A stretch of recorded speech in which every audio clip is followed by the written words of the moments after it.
Hi అండి, welcome to our channel. ఇవాల్టి వీడియోలో తక్కువ టైంలో అయిపోయే ఎక్కువ టేస్టీగా ఉండే సేమియా కర్డ్ బాత్ చేసుకుందాం. ఏదైనా అకేషన్ అప్పుడు కూడా ఈ సేమియా కర్డ్ బాత్ని ట్రై చేసి అందరికీ సర్వ్ చేయొచ్చు, అంత టేస్టీగా ఉంటుంది. ఇక రండి స్టార్ట్ చేద్దాం. ముందుగా ఒక గ్లాసు సేమియా తీసుకోవాలి. నేను ఇది ఇద్దరికి సరిపడా చేస్తున్నాను, అంటే టీ గ్లాస్తో తీసుకుంటున్నాను అన్నమాట. సేమియాని ఉడికించడానికి అదే గ్లాస్తో 5 గ్లాసులు వాటరు ఒక గిన్నెలో పోసుకోవాలి. ఒక గ్లాస్ సేమియాకి 5 గ్లాసులు వాటర్ పోసుకుని ఉడికించుకుంటే ఫ్రీగా ఉడుకుతుంది.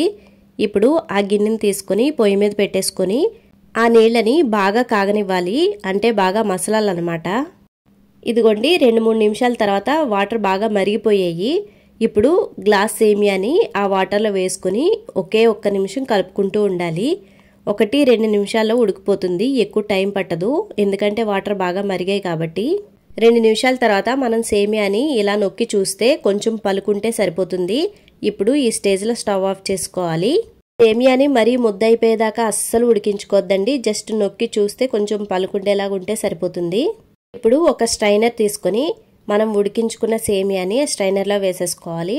వెంటనే 2-3 గ్లాసుల చన్నీళ్ళు వేసేసుకోవాలి, సేమియా ఎక్కువ ఉడికిపోకుండా ఉంటుంది. ఇప్పుడు ఆ స్ట్రైనర్ని పక్కన పెట్టేసుకోండి. మనం పోపు కోసం పొయ్యి మీద ఒక కడాయి పెట్టుకుని దానిలో 1 లేదా 2 స్పూన్ల ఆయిల్ వేసుకోవాలి. ఆయిల్ కొద్దిగా హీట్ అయిన తర్వాత 2 లేదా 3 స్పూన్ల జీడిపప్పు వేసుకుని వేయించుకొని పక్కన పెట్టుకోవాలి. ఈ సేమియా బాత్లో వేయించుకున్న జీడిపప్పు వేసుకుంటే చాలా బాగుంటుంది, మధ్య మధ్యలో క్రిస్పీగా తగులుతూ ఉంటుంది అనమాట, అస్సలు స్కిప్ చేయొద్దు.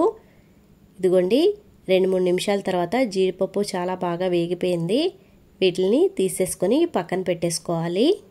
ఎప్పుడైనా లైట్గా తినాలనుకున్నప్పుడు మాత్రం ఈ సేమియా కర్డ్ బాత్ చేసుకుని తినండి, బొజ్జ హాయిగా లైట్గా ఉంటుంది.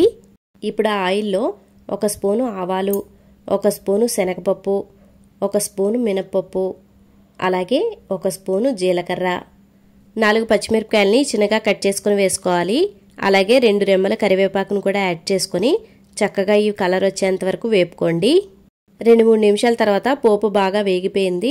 స్టవ్ ఆఫ్ చేసేసి పోపుని దింపేసుకుని పక్కన పెట్టేసుకోండి. ఇప్పుడు ఒక బౌల్ తీసుకుని మనం ముందుగా ఉడికించి పెట్టుకున్న సేమియాని ఆ బౌల్లో వేసుకోవాలి. మీరు తీసుకున్న సేమియాకి డబుల్ క్వాంటిటీ పెరుగు ఉండాలన్నమాట.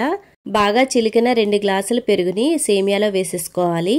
పెరుగుని ముందే చిలికి వేసుకోవాలి, లేకపోతే గడ్డలుగా ఉంటుంది. ఇప్పుడు ఒక కీరదోసకాయ తురుమును కూడా ఈ బాతులో వేసుకోవాలి. ఇది మాత్రం అస్సలు స్కిప్ చేయొద్దు, చాలా టేస్టీగా ఉంటుంది. అలాగే రుచికి సరిపడా ఉప్పు వేసుకోవాలి. 1/2 స్పూను మిరియాల పౌడర్ వేసుకోవాలి. అలాగే మనం ముందుగా వేయించి పెట్టుకున్న జీడిపప్పును కూడా వేసుకుని వాటితో పాటు కొద్దిగా కొత్తిమీర తరుగు, మనం ముందుగా వేయించి పెట్టుకున్న పోపును కూడా ఆ సేమియాలో వేసేసుకుని వీటన్నిటిని చక్కగా కలిసేలాగా కలుపుకోవాలి. చూడండి, మనం చూస్తుండగానే నిమిషాల్లో తయారైపోయింది కదా.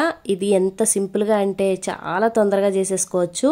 ఫైనల్గా మన సేమియా కర్డ్ బాత్ అయితే రెడీ అయిపోయింది. ఇక దీన్ని సర్వ్ చేసుకోవడమే.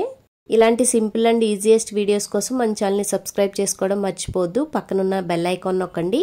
ఈ సేమియా కర్డ్ బాత్ మీరు కూడా ట్రై చేసి మీకు ఎలా కుదిరిందో కామెంట్ చేయండి. ఈ వీడియో కనుక మీకు నచ్చినట్లయితే లైక్ చేయడం అస్సలు మర్చిపోద్దండి. ఈ సేమియా బాత్లో మీరు కావాలనుకుంటే దానిమ్మ గింజలు, గ్రేప్స్ కూడా యాడ్ చేసుకుని తినచ్చు, చాలా టేస్టీగా ఉంటుంది. Thanks for watching. టాటా.